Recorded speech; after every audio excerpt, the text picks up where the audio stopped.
On m'a demandé pourquoi dis-tu que les gens de l'interreligieux sont les premiers à obstruer la voie d'Allah aux gens du livre.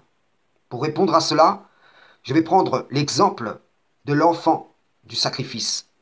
Car sur absolument aucune preuve, il s'est bâti des argumentaires et des argumentaires pris en référence, de génération en génération, par beaucoup de gens se réclamant du Coran. Et face à cela, on ne peut que se demander, mais comment peuvent-ils tendre la main aux gens du livre en disant « Venez à une parole commune entre vous et nous », puisqu'ils sont ouvertement en train de nier la part de vérité qu'ils ont entre leurs mains, sans aucune justification, si ce n'est le suivi de leur passion. Nulle part dans le Coran, il n'est dit que Ismaël fut annoncé à Abraham.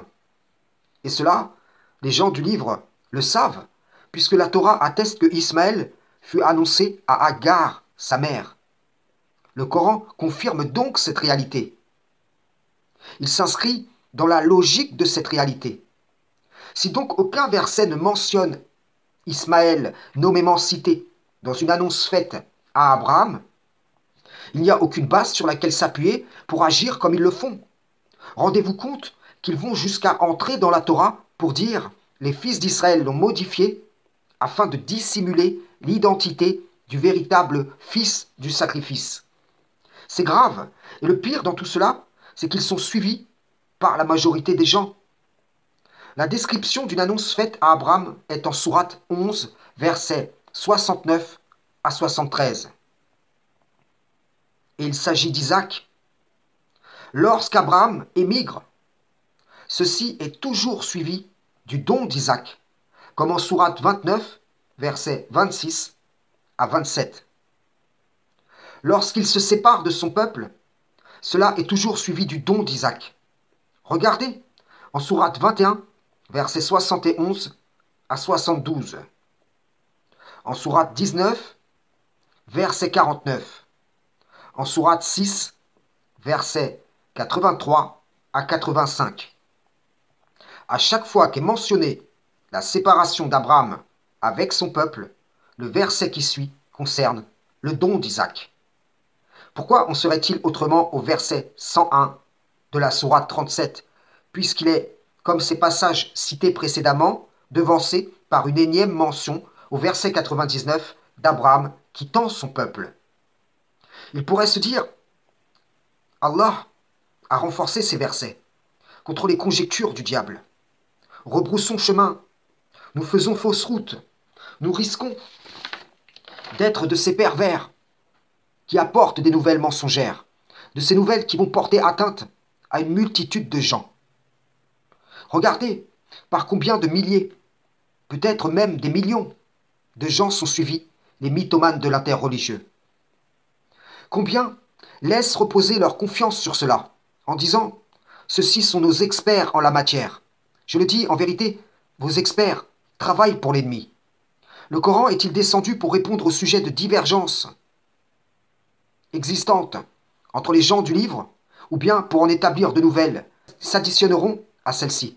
Si par l'emploi du Coran, on aboutit au but inverse préconisé en celui-ci, c'est qu'on rend forcément inefficient toute une partie de la révélation.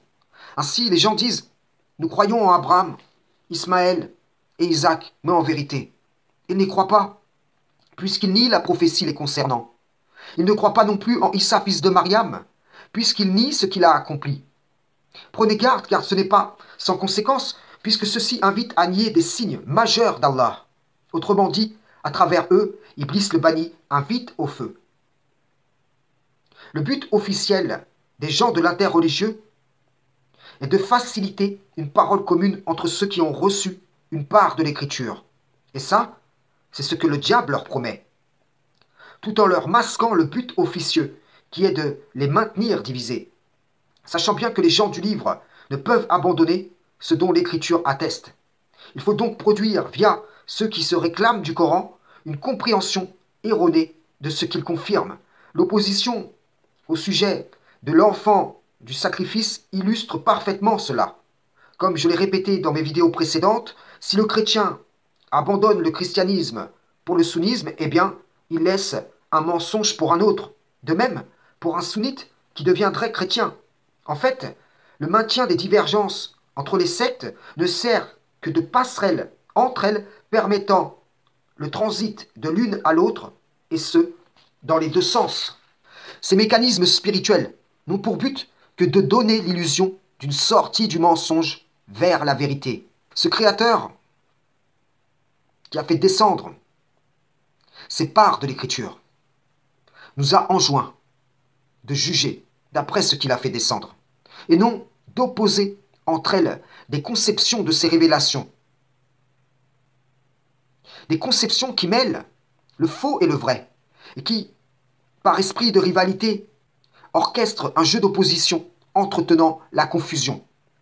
Puisque sur un point, telle secte a raison, et sur un autre, elle a tort. La solution ne peut être d'en devenir membre. Lorsque le Coran nous déclare que les adhérents au judaïsme disent aux chrétiens « vous ne tenez sur rien », et vice-versa, alors que les deux parties lisent le livre. La solution est-elle de basculer dans une des deux idéologies ou de les abandonner pour embrasser la religion d'Abraham qui n'était ni d'un parti ni de l'autre, mais un pur monothéiste entièrement soumis à son Créateur, donc du parti d'Allah. Une des manières dont les sectes exultent de ce qu'elles détiennent, c'est via ce qu'elles reprennent de la vérité à leur compte, tout en recherchant à tordre les versets d'Allah pour justifier ce qu'elles y mêlent en mensonge. Vous voulez une parole commune en vérité au sujet d'Allah? Je suis envoyé pour cela. Mais ce but ne sera atteint que par ceux qui seront assez humbles pour se défaire du mensonge et pas trop orgueilleux pour accepter la vérité.